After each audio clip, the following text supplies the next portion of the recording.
Hey guys, this is John, and this is another episode of the Meatgistics podcast brought to you by Walton's. I've got special guests today. We have two in the studio. We have Jessica and David, who have Prairie Creek Homestead. Yes. So thank you very much for coming in. We're going to talk about the gift basket. We're going to talk about everything else. But first, just introduce yourself a little bit. Let everybody know who you are. Sure. My name is Jessica Toevs, and I am married to David Toevs. And we have been married for about 13 years this year. We have... Congratulations. You what? Oh, yeah. Congratulations. Oh, thank you very much. Yeah, it's been a fun ride.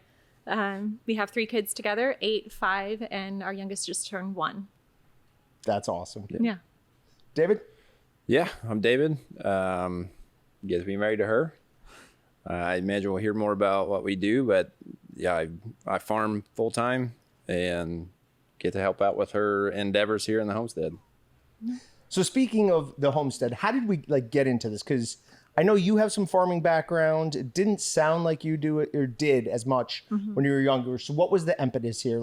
Why did you decide that this was the lifestyle for you guys? Well, we do actually both come from farming families. My dad was a hog farmer before I was born. He was a farm kid. He was born on the farm just like his dad was. And my dad got out of farming. He sold the farm after my first brother was born. So I was not born on the farm, but I have a lot of farming background in my family.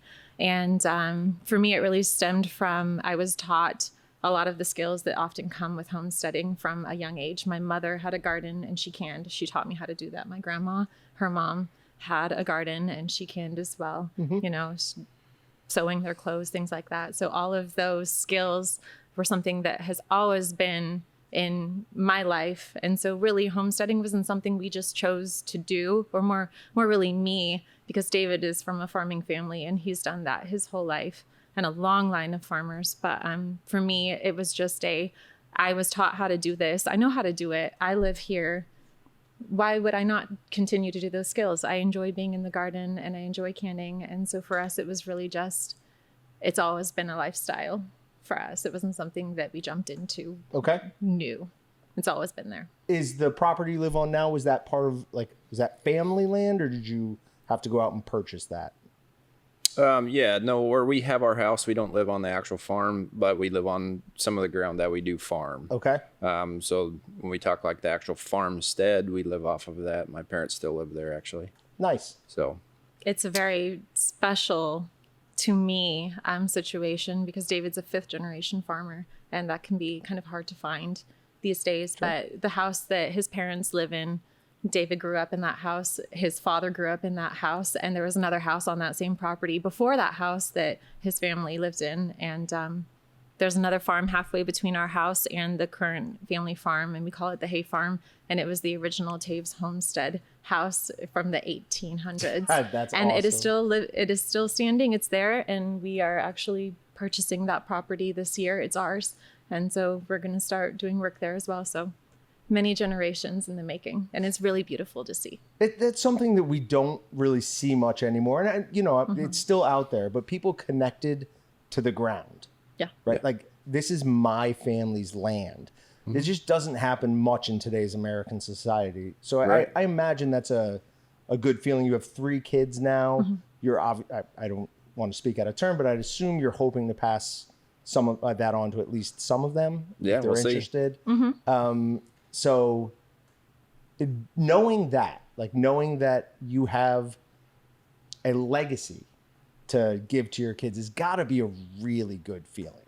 yeah, well, it's also a driving thing in kind of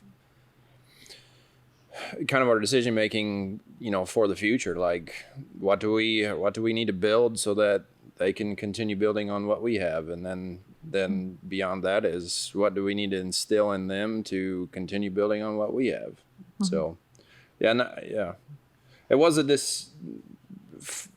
deciding factor in hey, how many kids do we want to have? It was, and that seems a little probably antiquated to some people when they hear it, but we did decide to have a third, part in reason of if our oldest, who's a boy, doesn't want to farm, and if our girl maybe gets married, she moves off and doesn't want to be part of the farm, we could maybe have another son that might be interested. Sure. Because when you look at a family dynamic of farmers, David has several male cousins, and maybe one of them farms. Yeah, and I have several uncles who chose not to be on the farm, and great. Yeah, to each their own. Yeah. Yeah, But you're certainly. hoping that you can impart that love of it to at least one of your Love kids. of the land, love of the work. It's hard work. It's honest work. And honestly, I mean, seeing farmers, small farms disappear is really alarming. Less than 2% of the United States are farmers. And I think the average age of farmers right now is 58. And that's, 58 into 60 years old. And we're about to see a huge land shift when those farmers retire. And a lot of their kids don't want to farm. They're not there. They don't want to have any part of it. And where the land goes, where the farming goes, is something that I'm looking at and saying, what are we going to do? So I know in some other countries, there's a death tax or inheritance tax, however you want to look at it. In some other countries, farmers are exempt from that. That's not the case in the U.S. I'm correct on that, right? You do have to pay off an inheritance tax on the land. I think I'm not an expert on this, Okay. and we have not between Jessica and I done much succession planning, but my parents have. I think there are entities that you can form, be it a trust, otherwise that can protect a little bit of that. Okay. Yeah. It's Otherwise, just a crazy thought that you'd have to form like a trust or an LLC to hand your land down to future generations. yeah, and in the farming community, succession planning is one of those huge deals too, because as you can imagine, there are tons of assets, and a lot of them are quite valuable assets. Yeah. And so, if you have differing opinions between siblings, I mean, farms are torn apart because of poor succession planning. Yeah. And so, my parents have done a good job, I think, of taking the advice of other people and learning how to set up something so that when they do pass on, or when they decide to pass on the assets, that we can't really fight about it. Can't the mess farm it can up. survive. Like the goal is the farm to survive. There you Yeah. go. Yeah. And so that's another part of it too. I mean, there are naturally going to be siblings who do not want to farm. And so how do you fit in their share of inheritance? It's got to be something. and right? and not cripple the farming operation. Yeah. So Or your relationships with your siblings. Yeah, it's your family. So being a family business here, we don't deal with the same amount of things, but our founder and CEO is getting older and he's looking at retiring, stepping down. What is the plan past that? I know they've spent a lot of time trying to make sure that A, we make the right decision, but B, also, there are siblings who work here. It's very important to them that they don't create unnecessary friction there. Sure. So it's a difficult thing to figure out. How many acres do you guys have? And you don't have to give me an exact. we farm a total between several different operations. We farm close to 1,500 acres. We don't own all of that. A significant portion of that is rented or crop shared. So. Okay. But that is a large amount. That's much bigger than the number I was expecting, to be honest. Okay. Yeah. Well, I would There say are there are larger farms than us in our area, much larger. We're, I think, considered a small farm, family farm. Yeah. Well, anymore. I mean, we talked about small family farms sort of disappearing. I mean, depending on how you view things, you either increase the number of acres to continue supporting your operation, or you find ways to fine tune your profit and loss off of what you have. So either become more efficient with smaller acres or scale up and manage your finances that way. Yeah, economies of scale. Yeah. For sure, makes sense.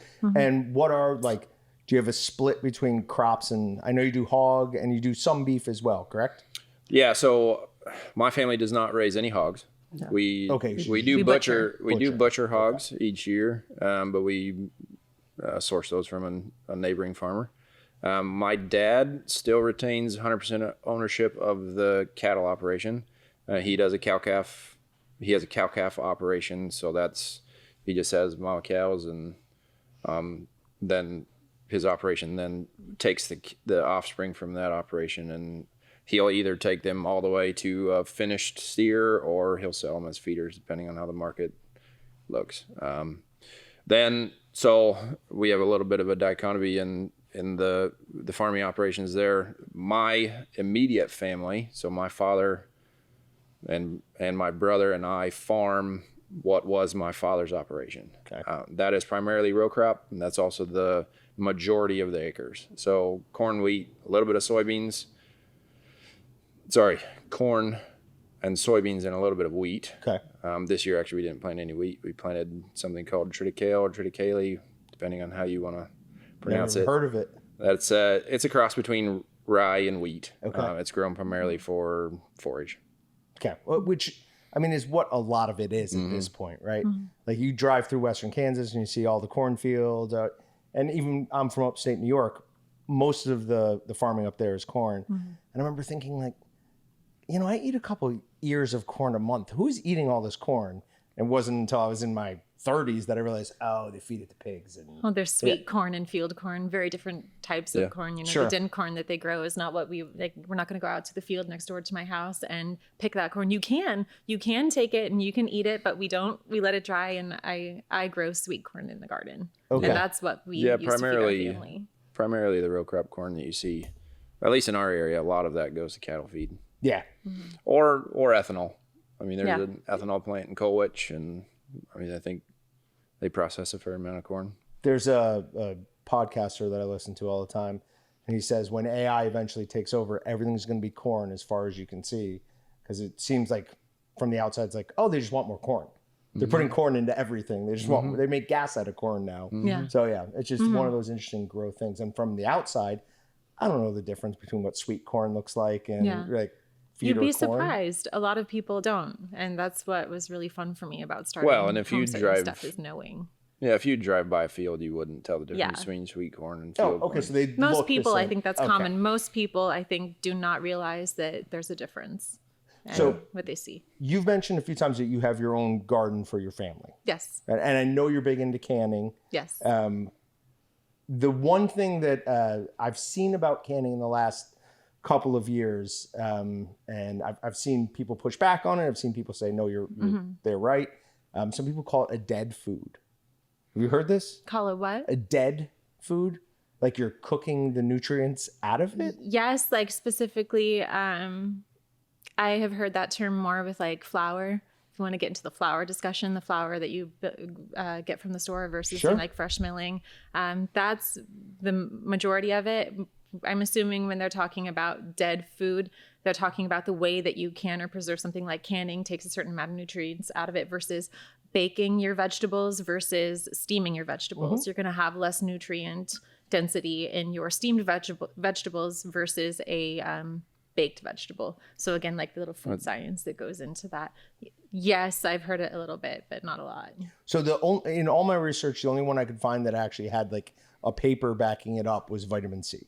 Okay. So just like vitamin A, there's real good evidence that it actually increases your body's ability to, bioavailability of that. So one of those interesting things, when you were growing up, were you doing canning in your own gardening back then? Yes, I was. This is something you've done your entire This life. my entire life. I have not known anything outside of my mother was always in the garden. I canned with her from a young age. My siblings and I would sit on the back porch, snap green beans and things like that with grandma and, pit cherries. And we had fruit trees growing up. My mom had a large garden. It's second nature to me. And honestly, when I was younger, I kind of assumed everybody did that. It was growing up and going out more into the world and realizing how few of people know how to grow any type of food. Sure. Or know even what it looks like or where it comes from. I've met people that think potatoes, they don't know they grow in the ground. Like it's like we laugh at that, but really it's so, there's a lot of lost knowledge and skill, I think, around food. And I'm very grateful that I was raised to have those skills and want to continue that with my kids and my family too. Yeah. The average American is so divorced from where their food comes from. Very I desensitized. tell the story every once in a while, but it is true that I had a conversation with somebody who literally thought food comes from the grocery store. I'm like, you realize they're not packaging that box of cereal there, right? Like it comes from somewhere else. Like they don't grow and they're like, oh yeah, I guess I just never thought of it. And I remember thinking, like, how could you never have that thought? We live in such a consumer society, and everything is readily convenient. It's ready there, ready made. You can pick something up, and we are partakers of that too. You know, we live in 2026. We go to the grocery store and buy things too. Of course, we don't do absolutely everything from scratch on our own. Specifically, though, what do you can? Because we don't can everything. Yeah, There's we a don't lot can of vegetables everything. that we choose to freeze instead of can. Yeah. Okay. A little bit of that. I did grow up canning more of like, my mom would can a lot of the vegetables, my grandmother especially too. But when I married David, he had made the comment early on that he prefers the flavor and taste of frozen food, like vegetables specifically, to canned. So I just didn't can any of the vegetables, and I learned how to freeze all of the vegetables that I grow, almost all of them. I do can things like the beets, and this year I did potatoes and green beans to have on hand. Potatoes. Yeah, potatoes are so good. Any form. I love potatoes in like any form. So we do freeze a lot of our produce, but I am choosing to have more shelf stable just in case, and also I enjoy it. So The just in case is a big one. not a prepper, in mind, but I am just in nature. In practice, yes. There's something beautiful about seeing all of your food. You open the door and you've got just hundreds of cans of food ready. Yeah. Like, it's beautiful to me. I love seeing it. I think it's pretty aesthetic, and it's also very useful. Well, and I think lots of people maybe starting in 2020 realized, whoa, maybe we shouldn't be depending on everybody. Yeah. And the homesteading stuff really took off around that time frame. It did. And for us, nothing really changed, massively. We couldn't go as many places, but we were not in want or need of foods because we were just doing the same thing that we had been doing. And I really appreciated that about, David's butchering. We had meat and all of the nutrients that come from meat, not having to scramble, try to get to the store and find bread or really anything, because we had what we needed. There was a point where, people were having honest discussions about, am I ever going to be able to go back and get the amount of beef that I used to get at the grocery store? Like, it got hairy there. Mm-hmm. I like to say at the time, like, our food supply chain in America got stress tested, and it passed, but it was close. Barely. It was close. Yeah, it was barely by the skin of its teeth. I don't know if you remember the difficulty. Well, you probably don't care about finding eggs. Well, That we at the did time, before. we did not have chickens. You at didn't that have time. chickens Yeah, back then? I'd Okay. wanted chickens for a really long time. David grew up with chickens, No, I and his never wanted family has chickens a chicken again. house. But David did not enjoy chickens as a child, and so I was like, "Please, can we get chickens?" And it took a few years, but I wore him down, and he built me a chicken coop from scratch, and we had some chickens, and now we have chickens on our property, which I'm glad for. Let's go through it. What are some of the positives of having chickens other than eggs? Because that's an obvious. For me, one of the first things that I wanted was to be able to have my kids have something that they could build responsibility with. And I think chickens are really great for starter for kids as an opening of teaching them discipline, responsibility, caring for something. And then, it's an extra chore outside of just learning how to do dishes or laundry or cleaning up, but they are responsible for another live thing and to take care of it and to treat it with respect and love. And so that was a big plus for me, was for my children. That's a great answer. Thanks. It's a very good answer. Huh. I'd never thought of that I before. didn't want the responsibility And of yes, doing chicken chores. But yeah, there- he said, if we're going to get chickens, I will build you the chicken coop, but you are in charge of all the chicken things. So, I do all of the chicken work, and the kids, that help me too. do you But have, is it all hens or do you have a rooster? we have We do one have a rooster. One rooster? Okay. Yeah. The one thing that's always never made sense to me, because, there was a time where I was looking at getting some chickens on my suburban property. I was talked out of it, and I think rightfully so. But roosters are one of those things, like, we say the word chicken to mean like cowardly or whatever. Yeah. Roosters apparently will sell their lives to like buy the hen 3 seconds to get away. Like they are very like a noble creature. I don't know if ours is. Is he a coward? He's not well. he- He has a correct fear of Jessica and I. He does not have a fear of our kids, and our kids now have a fear of him. Ish. We've had to. I would classify our rooster as mean, and different varieties are going to have varying levels of being docile. And, also the term pecking order is a very real thing. The rooster rules the coop, and he's just a little meaner than some of the other roosters I've met. But to your point, if we were to chase him off from the kids, he will turn tail and run immediately. Yeah. Okay. Whether the hens are or not. Right. But if I think he would protect the hens if a hawk or something. right, hawk. Another one that I hear all the time is raccoons. Yeah. Getting Yeah. chickens all the time now. Yeah. Do you guys have fox in your neighborhood? Not really. More like coyotes and We raccoons. have coyotes, yeah. Coyotes. Man. Yeah. And they're more of a, And to be fair, our chickens very rarely are outside doing their I own let thing. them out of the They run They have a chicken run, in and the that's spring it. and Okay. summer. Towards the evening, they do. David was absolutely right. He said, I don't want chickens. They're going to destroy the yard. I grew up, my dad had a lawn care business. And so my first job was mowing lawns, trimming, edging, all that stuff. So when I see a nice lawn, I'm like, that's a nice lawn. Yeah. And David's like, they're going to destroy the lawn. Yeah. And he was absolutely right. They will just get into it. They get into my flower beds and everything as well. And they will get into the garden at a certain point. They could destroy my crop if it's young enough, small enough. So we only let them out sometimes. Okay. Yeah, more so in the summer so they can, eat the bugs and things like that. They help So with, he has an with easy bugs life. really well. They what? Yeah. So he has an easy life. He Yeah, does. They have rooster. an he's easy not life. very stressed. But if you take him not. away, the chickens or the hens will brood. Is that why you have to have it, even if it's not We a just safety kept thing? him. We kept him primarily to maybe raise some new ones. Okay. Yeah. It's a, Which it's we a haven't done yet, special but- breed, and they're very pretty. They're beautiful black and gray chickens. So I would like to maybe get some chicks going Okay. in the spring. What's his name? Thomas Massey. Do you know who he is? He's a politician, Okay. but he's huge into chicken farming. Okay. And he has a coop where he feeds them basically only bugs and whatever they naturally Okay. forage. And it's solar powered, and his coop moves like one space a day. Yeah. Okay. So it just cool. basically goes around like so a there's roving new chicken bugs for them tractor. to find all Yeah. the time. Yeah. Super interesting way to look at Yeah. it. The other interesting one that I've heard is people will lay down huge pieces of wood or cardboard and then like Oh, and then lift them up. lift them up and get all the bugs the- are under there. Yeah. Yeah. It's Yeah. funny to watch the chickens because, it's common knowledge now or whatever. They're basically little dinosaurs. Mm-hmm.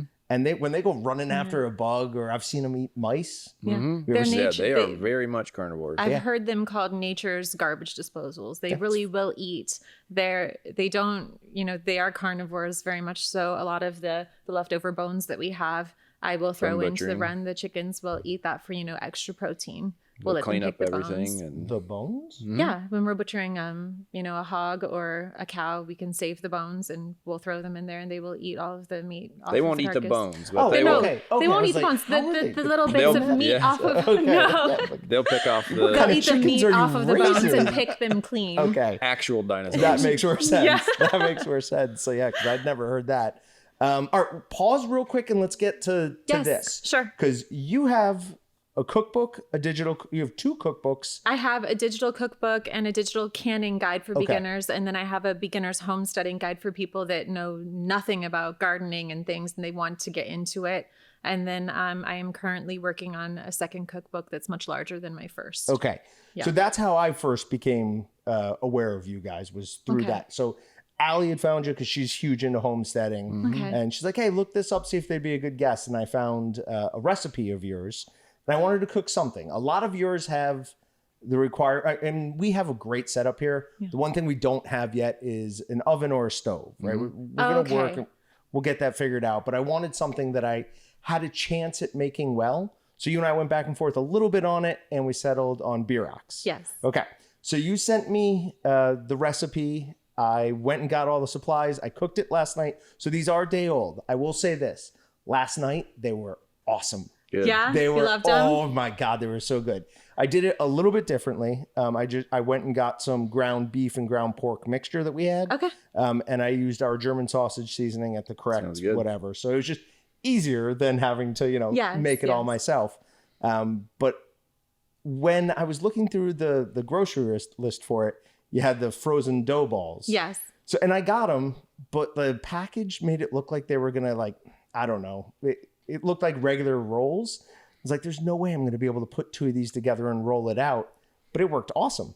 Yeah, Like- it worked awesome. I didn't want to give you like a from scratch bread it wouldn't recipe have and worked. have you try to make the bread. And then I was like, that might be a bit much. So yeah, the frozen roll dough is really great when you're in a pinch or if you don't make bread often. And it works really great. Yeah, I don't know that I've ever made my own loaf of bread in my life.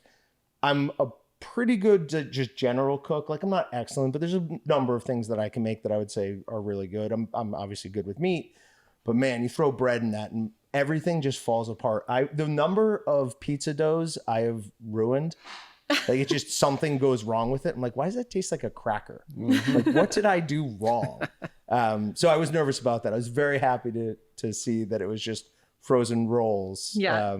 But yeah, and like we talked about earlier, I used a whiskey glass and just rolled it all out because I don't have not being a rolling baker, pin. I don't have a rolling pin. But all right, let's give them a shot. We've got 2 dipping sauces here. They're both from Terrapin Ridge Farms. This far one is hop and jalapeno, and that closer one to you guys is horseradish something. So Sounds good. Yeah, it's onion blossom horseradish dip. Cool. That sounds good. I'm going to stay away from the jalapeno and I'll let David try that. Okay. I am a wimp when it comes to like No hot heat? foods, spicy foods. I can take a little bit of heat, but more or less like I'm a wimp. I don't do well. Well, you brought me some. Well, I assume. I did. See how I said me, not us? I'm like, I'm taking that. That's mine. You can have it. So There's it's a some mild salsa. salsa. Okay, that was. It gonna is be a my mild question. salsa again because I am a wimp. But I did grow. Wait. There's Or is jalapenos that in my there. salsa? Okay. This is the stuff that you like. Okay. So Yes. that It's will got have some some heat to it? Yes, will it has. have some heat. It can have some heat to it. Okay. David, it's more chunky. David I likes to blend it up requested- and make it. Jalapenos thinner. this year. Does it have did. cilantro in it? It does have cilantro in it. I grew everything in that jar. And Did you really? I did. All right, Everything I brought you is from the garden. The beets and the peaches, and then all of the ingredients from tomatoes, the garlic, the onions, cilantro, the peppers were all grown in the garden. That's so awesome. Let's try these, and then I want to get back to the garden. Sure. Yes. Okay. Let's do it. Sounds good. So I heated them up in the air fryer. They have already cooled all the way back down. So we might as well Yeah. just eat them right out of the fridge. But That's okay. It's still warm. see what this. It is still warm a little bit. Yeah. Mine is still a little bit warm. Yeah, very very A small. little bit amount. above room What did 10. I say? This one's the jalapeno. Yeah. Yeah.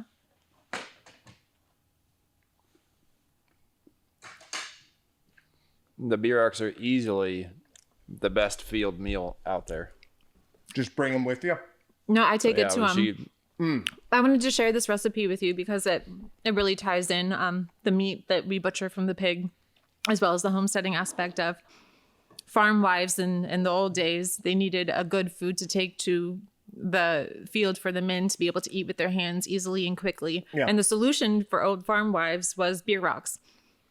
It gives them a vegetable, a meat, and a bread, a grain, and they could just eat it with their hands like a sandwich. And this is very much a old family, timely recipe, and also from our heritage. This is what David's family probably grew up eating, and my background as well. Well, this is the first time I've cooked with cabbage, Okay. potentially ever. How do you feel about the cabbage? I know No, it's I like usually it. a hit or a miss. No, I like cabbage. That is I a great. Don't eat it much. Okay. That Yeah. is a great dip. Jalapeno. Terrapin Ridge Farms dips are usually pretty right on point. Yeah. Yeah, They're it good. is. Okay. Really They do a good. good job. Bierox, awesome. Yeah. You did a good job. You did it justice. All right. I don't Good. think I've ever tried your German sausage recipe. I mean, we have our own German sausage. It's probably pretty similar, Yeah, I mean, but this is Yeah. a really simple yes. There's not much in it. salt, pepper, No. and Right, yeah. smoke. Salt, pepper, smoke. and a little bit. What do they have in there? Is it dextrose and a little bit of dextrose? Okay. So it's one of those ones that sometimes when I'm recommending things to people, like I struggle for the right adjective for it because to call something traditional, a lot of times people hear traditional and they're just like boring, right? And we definitely have some of those seasonings where I would even consider them boring. But the German sausage is a Swedish potato sausage. You're not going to believe this, but I do like that one. Okay. Yeah, I even add hash browns to it when I make it. It's a milder flavor, but it's still excellent, right? It's just a different thing than say our Patrick. What's our craziest habanero mango? That might be our craziest. Yeah, I mean, any kind of with the sweet stuff, add the heat to it. It's like in a jelly substance, something raspberry. Something. I mean, they get pretty out there, but they have a good basic line of stuff. So we'll try to bring in stuff that just sounds off the wall just to test it sometimes. But yeah, it's been a while since we've tried that. We might need to go through and look for some more like off the wall wild stuff, because I don't know how much you pay attention to like the seasoning business, but every couple of years there's the new hot thing. Yeah. Like a couple of years ago was Hatch green chilies. Mm-hmm. Yeah. If you put the name Hatch in anything, everyone's like, oh, I want that. I want that. I want that. The Nashville hot last year. Nashville hot. Yeah. So it's just that's crazy popular like right that. now. Yep. Almost to the point, and you see me roll my eyes a little bit, almost to the point where it's like, that's just your same product that you added a little bit of blah, blah, blah to. Some marketing magic. Yeah. Uh-huh. And we try to stay away from most of those things, but hey, sometimes they sell. Yeah. And if they sell, we're gonna bring them in. So Yeah. Sure. that's the way it goes. Okay, so getting back to the garden, you said everything in that salsa is grown in your garden. You know, I can't be like, I have to be completely honest about that. You have to put more acid into that to make it shelf stable and safe to eat. So I don't grow the vinegar. Obviously, there's some vinegar and lime juice that go into it. Those are not from my garden. Okay. But everything else is from the garden. Can you grow limes in Wichita? Probably. You can. You're going to need a greenhouse or something indoors. But with our zone, almost all of the citrus fruits are not going to survive. Okay. It's a hit or miss for some of the fruits that we even have on our own property. Some years we're going to get fruit, some years we're not, depending what the weather does. So. But the tree isn't necessarily in danger. Correct. No. Yeah, it's just It just won't the produce. harvest. Yeah. Growing in upstate New York, you never really know when you're a kid how much of your farming industry, how much of a part of the economy that is. But apple orchards, where I grew up, were a huge deal. We had a late season freeze.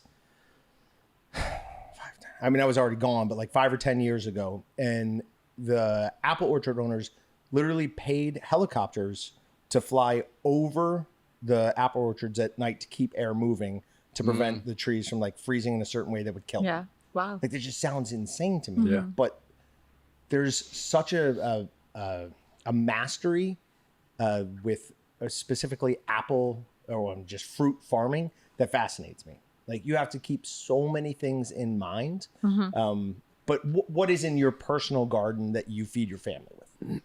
Oh, the bulk of, I like to do crops that are easy to plant. And I like to share this with my viewers that are wanting to start gardening but aren't sure where to go. Again, one of those things, potatoes. You can have a high yield of potato and it's easy to grow. You just put it in the ground. You don't have to start seeds inside if you don't have a lot of space or you don't want to try to do that skill and it feels overwhelming. So I do those crops like potato, corn, beets, carrots, onions, lots of onions, got garlic, green beans, things like that. And I will do some vine fruits like cantaloupe, Rocky Ford cantaloupe, watermelon, honeydew. We like to eat those things too. So majority of the garden is those heavy, high yielding crops, as well as, perennials, which are also great. So things that are going to come back every year. Right. I have rhubarb and asparagus. Strawberries come back if you maintain it properly in the winter. So big crops like that. What do you have to do to maintain strawberries in the winter? So they're strawberries. You like to cover them. They go dormant in the winter. And if you cover them properly, you can do a mixture of like leaves and also straw. We put straw, about 8 inches of straw over it and keep them insulated and they can survive through the winter. And then once the last freeze happens, you can pull off the straw and you'll see your strawberries. They'll come back to life. Pulling off 8 inches of hay from plant material, that's not an easy job. It flattens down, over the winter, just like anything else. If you're going to have something go dormant that, between weather, if you get snow, wetness like that, it tamps it down, it gets smaller, and it's a little bit easier, more compact to pull off. All right. So out of what you have in your garden, name me a few of those ones that you can. I can the beets, I can potatoes and green beans. And I have done corn and carrots in the past, but we do prefer them. Both of us, I think, honestly, prefer the frozen. So I do most of them frozen, but I have done ones like that before. Frozen green beans, frozen corn. and the carrots, and I have been freezing onions a lot lately. This last year I did onions. I chopped them, so I want more storage in my storage room for the potatoes and cans. So I've been chopping and freezing those other bulk ones where I have tubs of onions for the year cured. I can just chop them, put them in the freezer. How long will a frozen chopped up onion last you? And honestly, most freezer things, they're going to start to get freezer burn after about that year mark, which is typical, but they're still fine to eat. So, I usually use them within a year, but they can last several years in the freezer and you're fine. Same thing with the shelf stable food that you can. It's over a year. Do you know the oldest, like the longest frozen meat you've ever eaten is?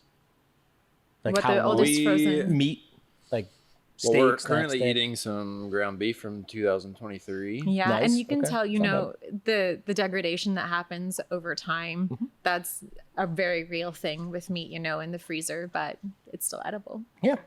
Like that was might not be as tasty. I get the question every once in a while. It's like, if I vacuum seal this, how long will it last in the freezer? Yeah. Like forever. A long time. Like I've it's a eaten long meat time. that's 7 years old. Yeah.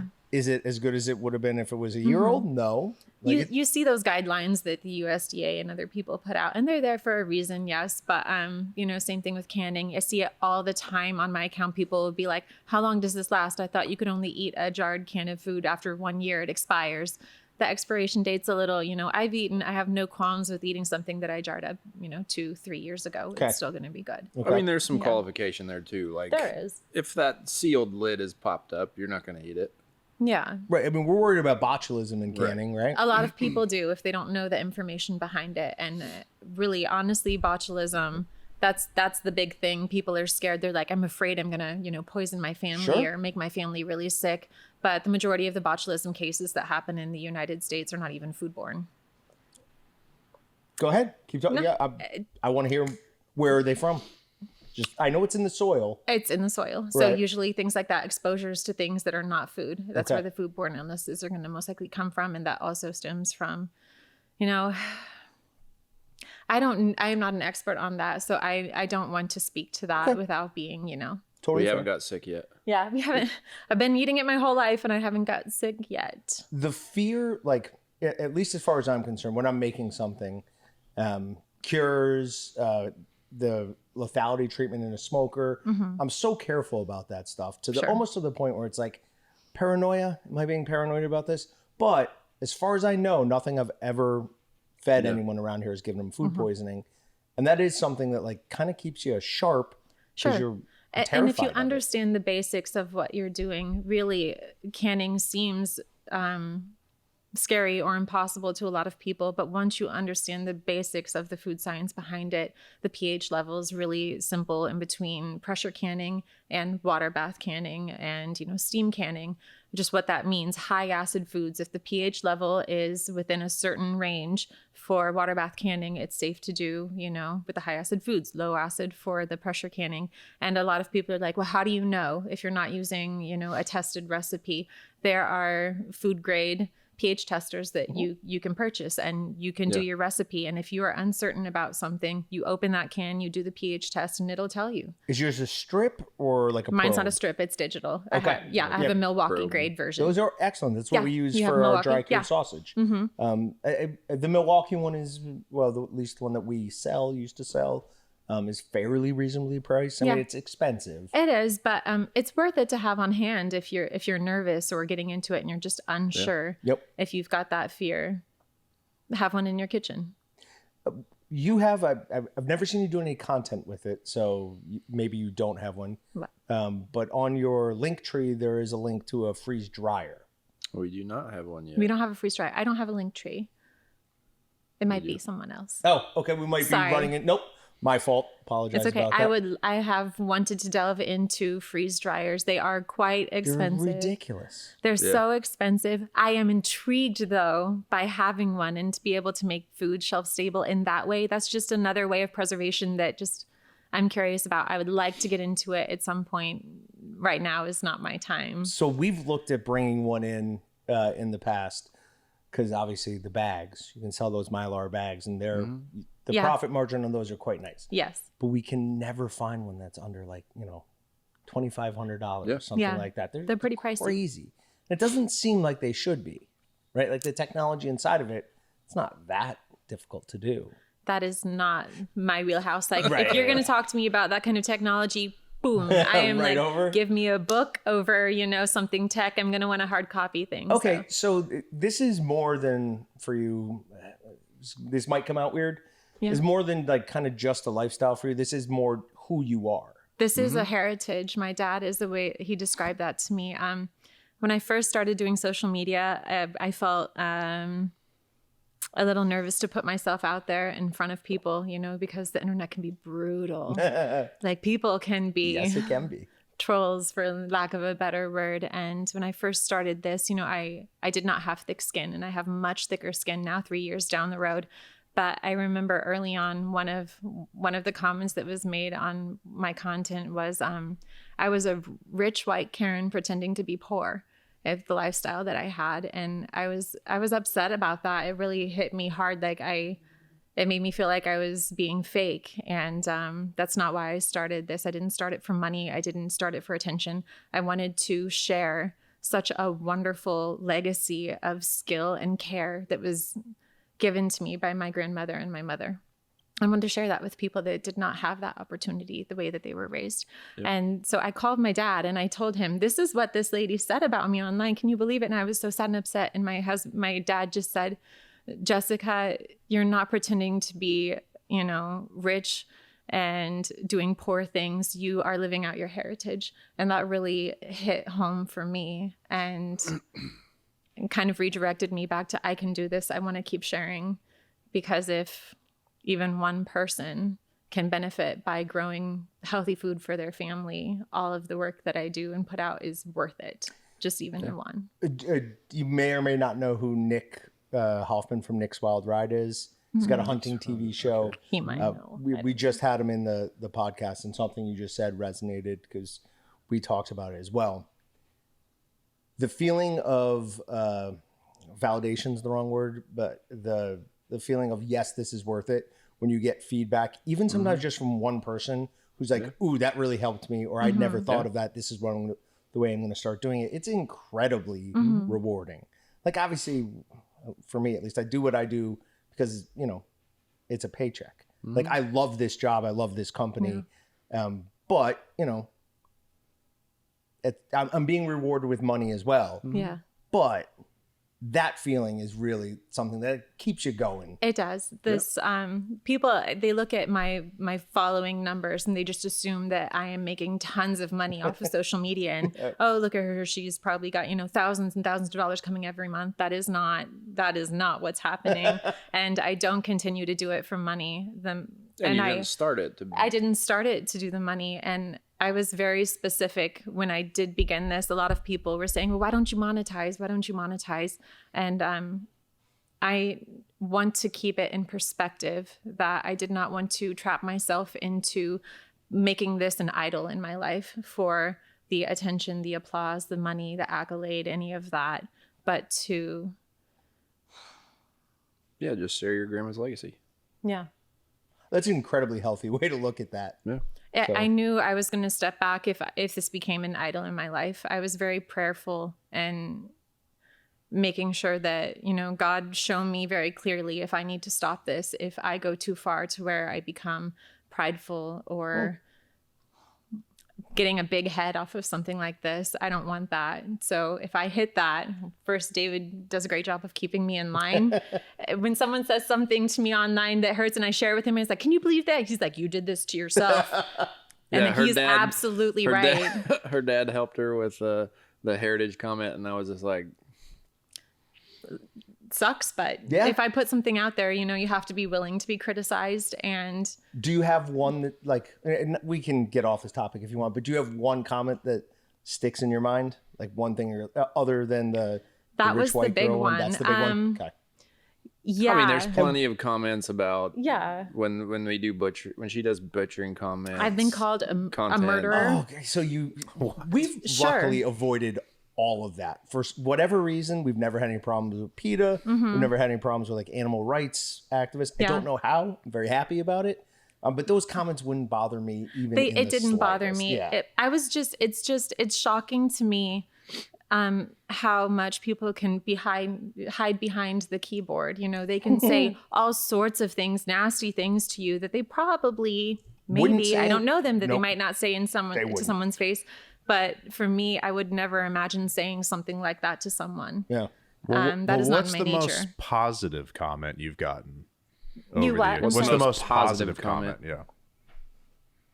That's a good question. It's got to be a slew of them, right? There's got to be so many people that are just affected positively. You know, we touched on this a little bit earlier back when we were doing the tour of your building, how much I love hearing genuinely that someone enjoys a food that I have given them. And that has been a big high for me, is getting joy from the followers that I have that comment and say, I was looking for a recipe that I just didn't love, and then I tried yours and I absolutely loved it. Thank you. This has become like a weekly staple or a monthly staple in our family. That gives me joy. And I remember all of those comments for sure. Isn't they say how much they love one of those recipes, or learning to do something so simple that they weren't taught. Do you find your interactions that you either enjoy or get more interaction on certain social media platforms than other? Yeah. Instagram definitely is my main platform. I would say I have more followers on Facebook, right? But Instagram is where I think more of my demographic sits. I'm an elder millennial, and I think a lot of us use Instagram by and large. And then my parents' generation is more Facebook. And then the generation below us is more like TikTok all that stuff. So I sit kind of comfortably in Instagram, and that's where I do most of my stuff and branch out from there. But that's where I have most of the interaction. Okay. Something is wrong with my Instagram feed. It used to be like fish, hunting, dogs, happy things. Yeah. And it just, it went off a cliff about 6 months ago. And I don't know what it is, but it's to the point where I don't look at it as much anymore. Yeah. You know, my Instagram also took it kind of a nosedive this past year. I don't know why. I don't know if I was kind of being shadow banned or something. I did have thousands less views on like my stories and sharing. And then also I lost 10 to 12,000 followers in 1 year. And this is the first time in about a year that it's ticking up again. Okay. Sorry. Well, that's good. I don't know why. I've done nothing different, nothing wrong. There is some other things, just to be really blunt about it. I have, I was not expecting my platform to get as big as it did, as fast as it did. Yeah. And I really felt called to share more of my personal life about me and our family in regards to what we believe in our religion. And as Christians, I've been sharing more Bible verses, my thoughts on, you know, being connected to the earth and nature and how God made us to work with the earth that he created. And in that past year, I have seen nosedives and dips in that. And, you know, that's okay. If people don't want to see that stuff, that's fine. But really, that's the only thing that I feel like I have changed on my sharing. And I lost quite a few followers, but and we had a third child. And you what? And we had a third child, and we had a third child, so I was a little busy and not as on top of things, focused on family and the baby. And that could have been it too, but not shying away from our beliefs and what we do, and continue to share those things openly and boldly. See, so I think back in sometime around COVID, and we touched on this, I think, when we were just doing a tour, there was a big shift towards people wanting to know where their food comes from, make sure that they had some food security. And I think and I've brought this up ad nauseum, so sorry. But I see like almost a bifurcation happening in society right now, where we have a certain subsect of people who all of a sudden want to be more connected to nature, to where their food comes from, care about what they're eating and how that food, animal, whatever is being grown. And then the other side just doesn't care literally at all. Yeah. And they will eat happily cheese puffs as, you know, their main staple. Yeah. So the ability to have somebody out there who's got a resource like that book, who has your social media, I think people really appreciate that stuff. I also think there is that certain split in spirituality, like religion. Yeah. I think there is definitely in Christianity, there's a revival going on. We saw, I don't know if you guys paid attention to, I think it was the University of Kentucky. Yeah. It was like a 4-day long student-led like religious revival, that's not happening 10 years ago. Yeah. Like it's just not. So I think there's a bifurcation. Yeah. And it's just interesting to me that it seems like we're going more extreme on everything, including our food and our religion. So it's just, it's an interesting thing. And that would be 100% understandable, or not understandable, but I believe you to be right. If you're sharing more things about your faith, I think more polarizing stuff. And oh no, they love polarizing stuff. Yeah, they do. That's how people make a lot of money and clicks, on social media. If you create a post that is controversial, it's more likely to blow up, go viral, you know, tons of the comments, It was Facebook that started not caring if you got a dislike or a like. Yes. They all counted to, somebody's reacting to this. So I'm going to show it to more people. Yeah. My understanding is that's gone. They don't do that anymore. Well, I don't even know. Is the dislike button around on Facebook anymore? I think that it is. You know what? Yeah. Patrick, I'm not positive. I haven't really looked for it. I don't think I don't think it's there I don't know. anymore. It's there anymore. I don't usually like or dislike things. I just view. Okay. I know it's gone on Instagram. Yeah. And YouTube, I think it's gone on too. So which whatever is what it is. Is what it is. Okay, sorry, little weird sidetrack. You recently, I think it was around, you said it was Thanksgiving, your family gets together and does a bunch of processing of animals together. So let's talk about that a little bit. How many people, how extended is this family, and how many hogs, pounds are we doing? Yeah, so my family, so my aunt and uncle and my parents, since I was little, have gotten together the weekend before Thanksgiving and butchered pigs. So this year we did 4 pigs with my extended family. We also did another butchering the weekend before with our friends who have enjoyed the same process. So you went back-to-back weekends? We went back-to-back weekends. Okay. And about average weight of the pigs? 325 pounds. Live weight? Mm-hmm. Yeah. Yep, live. And how we're slaughtering them on premises, so we right? do a 2-day arrangement. I think that's just worked better for everybody, starting on a Friday evening. Okay. At his aunt and uncle's farm. Yep. Okay. Yes, that's where we're at. Well, I mean, for the family one. For our friends and immediate family, we just did it at our farm. Okay. So Friday night we do slaughtering and have the animals, and then Saturday it's all just deboning and mixing seasonings. So, but walk me through the slaughtering. Are we hog stunning, or are we just sticking? No, we don't have a stun gun, so we use a 22 to act like a. Yep. It's very gun. similar. Yep. And then you have rail system. Just tractors. Okay. Yep. So on a gambrel and you just lift it up. Tractor There you bucket. go. Yeah, that works. How about splitting? You said you halved them. Do you have Good old sawzall. Oh, okay. Sawzall. Yeah. Okay. Oh, when I was little, we only used handsaw. Yeah. And it was that's always a a pain. competition to see who could get through it who could- first. Yeah, if you're only doing one, I guess that's okay. Yeah, so we grew up just doing 3, and it was a group of family and friends. I think 5 families for 3 hogs, and so depending on how much they wanted for the year, it was hey, we'll take a half, or we want a whole, or. So when you get together like that, say you've got 3 families, 3 hogs, how long are you expecting to be able to feed your family off of that one animal? I think this year we plan for 1 hog for our family, our immediate family, for the year. Okay. Yeah. For a long And time. that's and pork, basically? Yeah. Yeah. Okay. How old is your oldest? You don't tell me 8. all the ages. 8. How old? 8, 5, and 1. 8-year-olds can eat a good amount, right? Yeah. Yeah. All of my kids eat a lot. Okay. Actually, our 5-year-old. She can out eat our oldest. Really? Sometimes, yeah. She must be growing at an exceptional rate. Must be. Yeah. Well, and just out of curiosity, hams, did you do anything with it? You ground it all up? Yeah. So we Yeah, we love sausage. It's kind of it varies slightly through the years depending what we want to do. Like this year we did bacon, and that's not something we normally we cured do. bacon for the first time We did this year. cure bacon this year. David's not a huge bacon fan, which is also a travesty to me. Like, and not a like potato fan. No.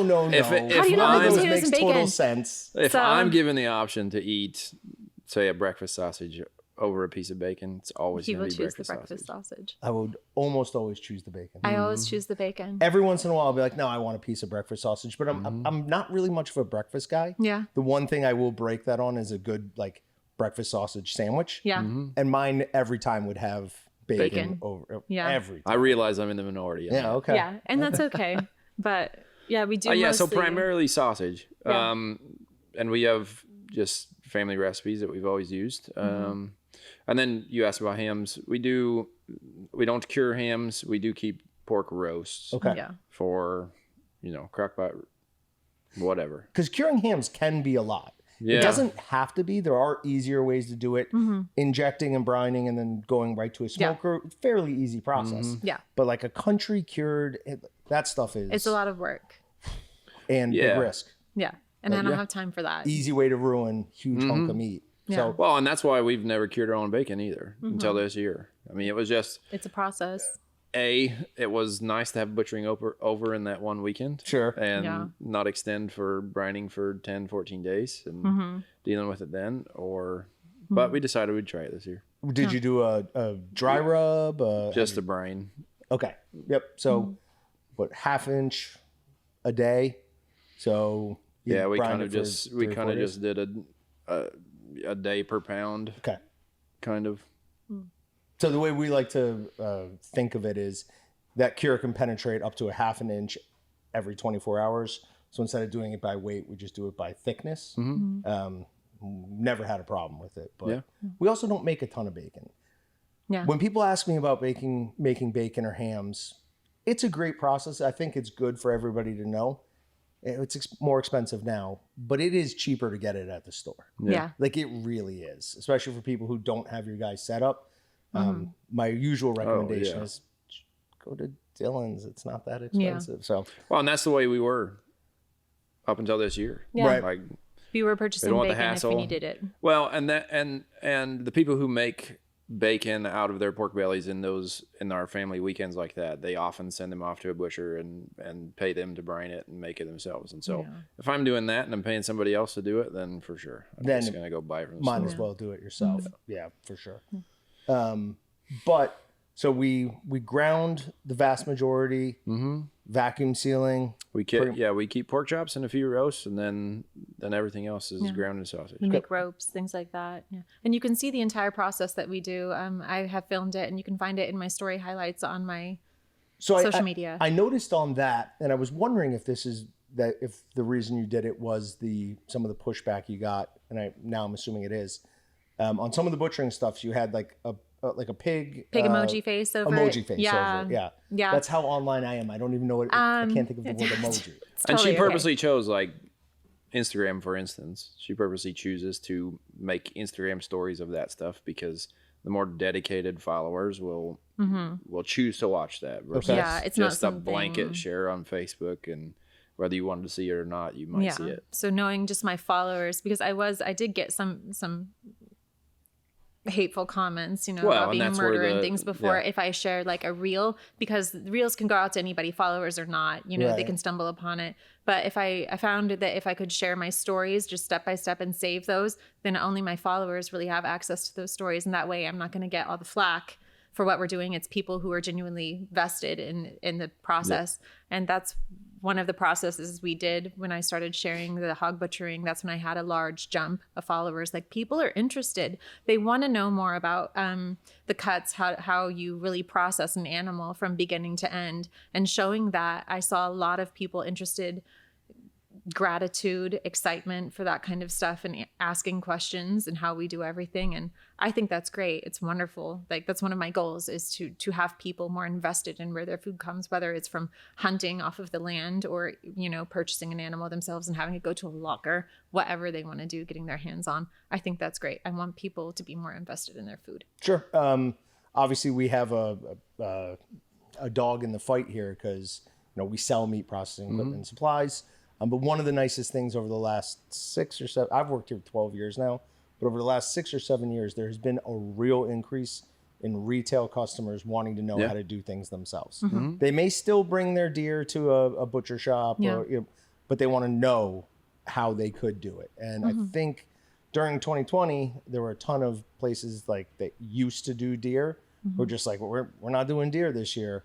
So well, and that's actually why we started doing our own beef as well, because the wait time. You could not find a kill slot at any local packer. When you were looking for it, what was the time? I remember it being all the way, being booked all the way out to 2023. Yeah. And this was in like 2020. 18 months was, I think, the longest we had heard of. So long. That's insane. And so, that Dad and my brother and I were just talking. We're like, hey, we got some fat steers that we were planning to have kill slots for each of us. Yeah.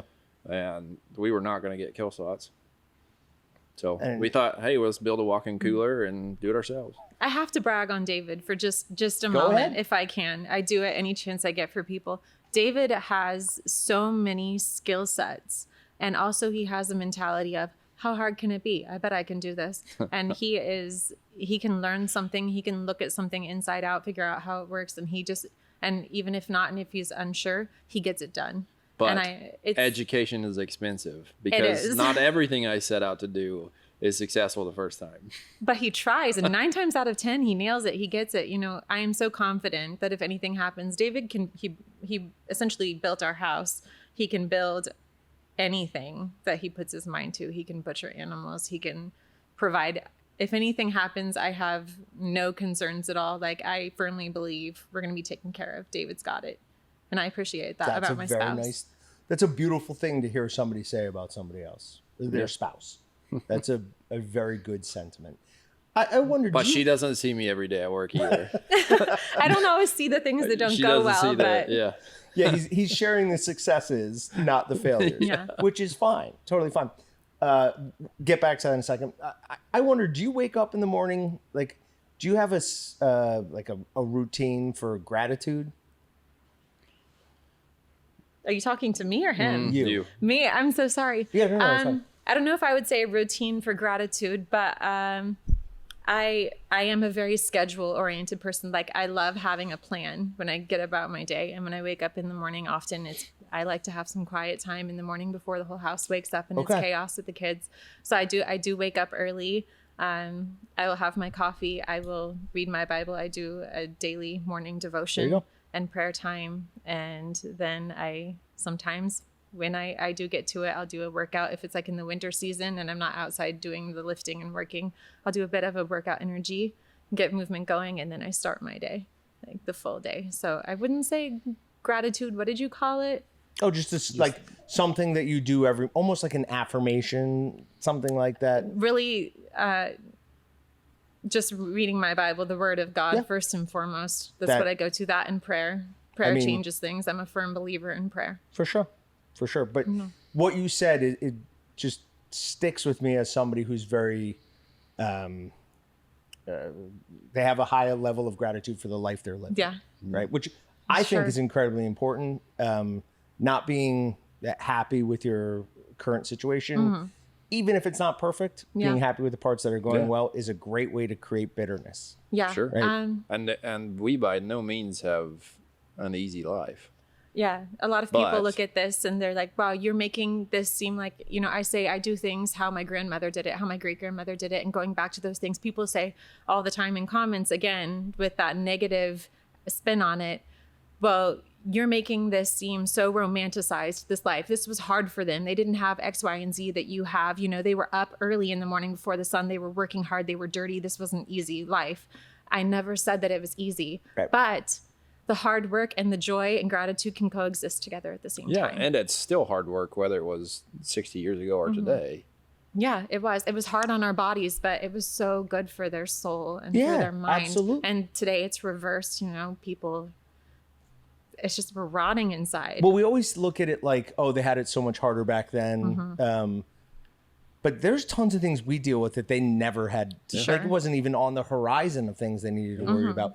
Case in point, like in a normal day, somebody living in Kansas outside of one of the major cities, you'd run into maybe 10 people a day.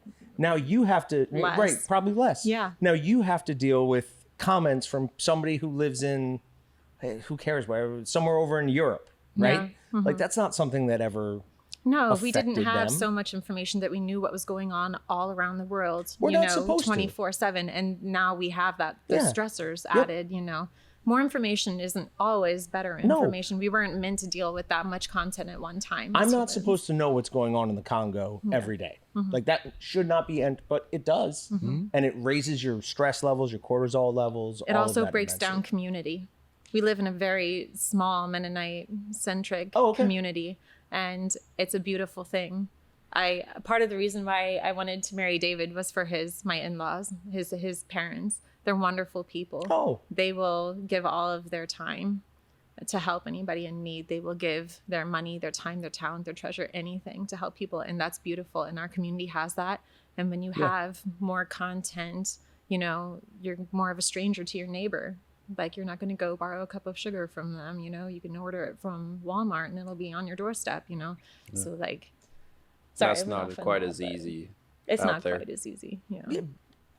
But I mean, Sorry. there are advantages, right? I assume Sure. you can Oh, walk out your totally. backyard 100%. in Yeah, we hunting would. season. Yeah. You don't have to go far. Yeah. So I love living in the middle of nowhere away from people. I love people, but I love being away from the big city. And I never thought that I would say that. how did you actually live in the big city for a while? After we graduated from college, I moved to Wichita. Okay. And I was living and working in Wichita. And then we got engaged. And so I moved back out there. And whether you call Hutch a big city or not, she grew Yeah, up I'm in from Hutchinson. Hutchinson originally. Yeah, I wouldn't not call a big Hutch city. a big Wichita's city. obviously Yeah. much larger. Yep. Um, See, I'm comfortable with the size of Wichita. Yeah. I didn't grow up, I grew up in New York, but not New York. This is about as big as I've lived outside of DC, outside of Houston, and in Dallas. We'll never do any of that city size again. I need No, to we be able to. we often comment like, good grief, when we have to be in quite populated areas. yeah. It's We're uncomfortable. ready to get home. Yeah, it can be uncomfortable. Like you have a bunch of people around you don't know. If you're not used to that, that's a strange feeling. Yeah. My mom radar also goes off, when I have my If your children in a kids are with grocery you, yeah, store. of course. I go into I go mama bear mode more or less, and just I'm like, okay, where are the exits? Like I do this. It's weird. I'll sit in a restaurant and like, how many exits do we have? If something happens, where can we get out? Strategize like that. Not all the time, but just in passing, because that's just how I am. I don't even think that is that weird. I don't know any of my friends that do that. Are your friends rural people, or do you still keep in contact with the? Yes, my two best friends from college. One lives here They're in in Bel Air, town. and one lives, just south of Wichita. And Okay. we get together. Very different people, but still love each other. And no, we don't think the same way at all. Like that. They don't think about stuff like Yeah. that. They don't garden much or anything like that either. So That's fair enough. great. yeah. So, I mean, we brought it up earlier. To each their own. Yeah. Whatever as long as you're not making other people unhappy with your lifestyle choices, do what you want, right? All right. Since we figured out that David can do anything he puts his mind to, and one of those things was butchering your own beef, what's the step up in difficulty from going from hog to beef? Yeah, so that was a learning curve for sure. Like a quarter of a beef is equivalent to like one pig. So you throw a quarter of beef on a table and you're like, oh man, I don't even know where to start. Yeah. Differences there being, you're trying to find all the steaks, all the cuts out of a beef. Whereas, like I said before, the pork, we primarily do sausage, pork chops, and roasts. And so pork chops are very obvious. The roasts, also what I would call pretty obvious. Yep. And then everything else is just getting cubed to grind. But the beef, yeah, well, we wanted every steak possible. We wanted the chuck roast. We wanted, all of it. And credit due for that is Bearded Butchers. I mean, they put out an excellent video on breaking down a cow, and I watched that over and over. And then we started our first one, and it was like I was looking at a completely different piece of beef from what I'd seen on their video. So yeah, just diving in, it's become quite a bit more, not routine, but it's become quite a bit more manageable now. I mean, the first one we did without a bandsaw, I would say that I probably would not choose to do a beef without a bandsaw.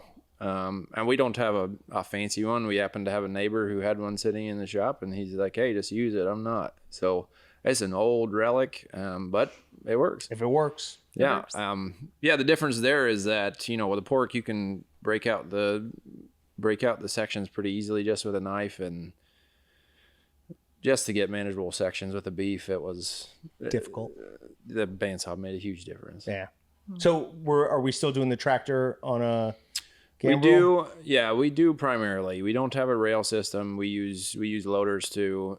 We have since 2020, I guess you call it upgraded to, I found a used reefer trailer, an old dairy delivery van, and it has its own self-contained cooling unit. So we still use a loader to move the primals from cooler to tables and etc. Okay.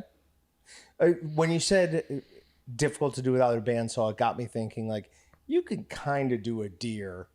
I mean, yes, you need a knife for a couple of cuts, but you can really pull most of that apart and just use a deer to or use a knife to separate them.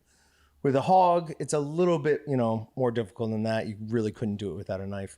But yeah, with a beef, those tendons are so thick. The bone is so much thicker. So it is a huge step up. And then obviously we're dealing with the size. Yeah. Right. So are you splitting it? We do split it also with a sawzall. How many sawzalls have you gone through doing that? The beef, it is surprising how much longer it takes to split a beef with a sawzall than a pig. So when I started working here, I started in our customer service department. And I'd get calls all the time. Like, I need a beef splitting saw. I'm looking at this 404. I'm like, no, like a 404 well saw is not a beef splitting saw. They're like, well, that's what we use it for. I'm like, I look through their history. I'm like, you've bought one every year for the past 6 years. There's a like, reason. just buy a 444. It's designed for that. But yeah, so people use sawzalls, do all sorts of things. I mean, anything you can do to not be sitting there with a handsaw on a beef, because it's and to make it manageable. I mean, you can do it. I mean, for instance, I wouldn't shy away from cutting up an entire beef with my knife if every part of it was going to go into hamburger. Because then, yeah. I mean, you can just cut wherever you want. But if you want the ribeyes, if you want the strips, and if you want bone-in or boneless chuck roast, you really have to break that down to even know where to even stick your knife. Do you have a preference, ribeye or strip? I am primarily a strip guy. So am I. I changed. ribeye. You like the ribeye? I like the ribeye. I changed about 2 years ago. Unless the cut I get has like a really big spinalis on it, I'd rather have the strip. So I don't know why I brought that up, but I always was a ribeye guy. I wanted a ribeye, and then a buddy of mine was like, "Hey, strips are better." They are. I agree. They really are. I think, at least. So we talked a little bit earlier about the feeling that comes with feeding somebody something. You mentioned it as a love language.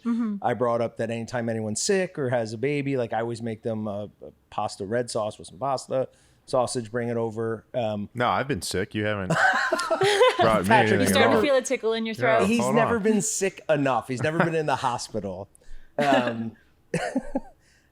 That's got to go right along with, I assume you guys have dinners where you feed people your beef. That's got to be a great feeling. Yeah. So David, part of his farming operation, we have a hay farm in the family, and we have hosted our cousin, who is David can speak about them more than I can, but we kind of fell into not a partnership, but just a business friendship with a company in Spain, actually, who makes equipment for handling bales, small square bales, okay. any kind of hay bale, any kind of square shaped hay bale. They don't do anything with round bales.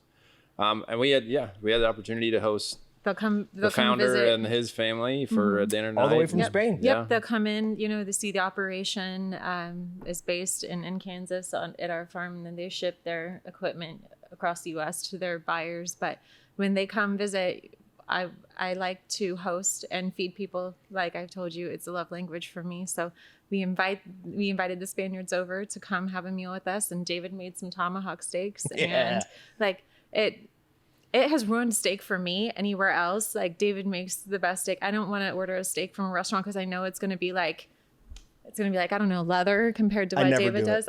I'm not a fan. I'll get something else when we go to a steakhouse almost because I know David does it better. Sure. And so we were feeding this to them, and I made, as a farm wife, I make 3 meals a day typically, and it's the food that I grow. So I made this whole meal for them. I made everything, and they couldn't believe it. They were like, "You made all of this?" And I was like, "Yes." And he was like, "There are not wives like you in Spain." And that was such a high compliment that made me feel so good that they loved the steak that David made. They said, "This is the best steak we've ever had." And they've had, I'm sure, some very nice pricey steaks in their lifetime. They loved the potatoes, just everything. That was a wonderful feeling. So I love cooking. They probably for people. lied about liking the potatoes. Nobody likes potatoes. No one actually really likes I think those. you're all just lying to each other about it. Yeah. So the king has no clothes. Yeah. If you remember that story from, or whatever you would call that, a fable. Emperor's New Suit? Emperor, no. Is that what it's called? Whatever. I don't see it. But that's awesome that you get the opportunity to do things like that. Mm-hmm. And what was the name of this company again? Arcusin. Okay. And they just specialize in that. Yeah, it's all, yeah, in the United States, they only do hay equipment. Mm-hmm. In Europe, they have some nut harvesting equipment, but they don't sell any of that. Doesn't come over here. Yep. Mm-hmm. Huh?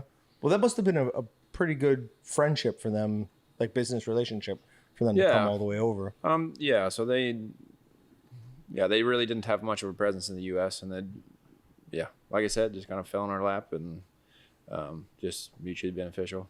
Okay. So. Now, I want to talk about a few things. I want to talk about the book, the digital cookbook, and I'm going to be trying out, and I will let my girlfriend try out some of those tallow rubs. Yeah, absolutely. Sure. So when I first started, I made a physical cookbook, and I currently just now have digital as well as the beginner's guide to homesteading. So if people just know nothing about gardening and they want to learn some things, I have some special gardening tips in that book that you can find online. Like I do a special kind of a different kind of gardening than what I would say most people in the US do. It's an African mounding version, and I use African gardening equipment. And so that's highlighted in the book and how to start that and why I do that. What does that even mean? What? I don't even know what that means. Yeah, so my parents were missionaries in Africa. David and I was actually born born in in Africa. Yeah. And so she has gleaned, my parents brought back some garden tools, big hose for... And I've adopted that kind of gardening. It was not the gardening that I was raised doing, but when I moved out here with David and his family, I adopted the African method. Well, like, what did you see an advantage in doing it that way? So there's 3 I sort of made her do it because that's the garden I grew up with. Yeah, and I'm fine with that. Like I was happy to do it, and I actually enjoy it a lot. So there are 3 main hose that I use. There's Adaba Ba, Adaba Dini, and Adaba Fatini, and those are the African hose that his parents brought back. They made them, welded them, and they are not the actual ones they brought back. Yeah, we have they since made made them. They have made them the same style. Yes, and so I use those to make what we call African mounds, and that's what I plant my garden in, and that looks a little bit different than people who do just straight direct in the garden planting or doing planter boxes, whatever they have. What's the advantage of the mound? Well, it would be similar to how farmers here in the U.S. grow potatoes.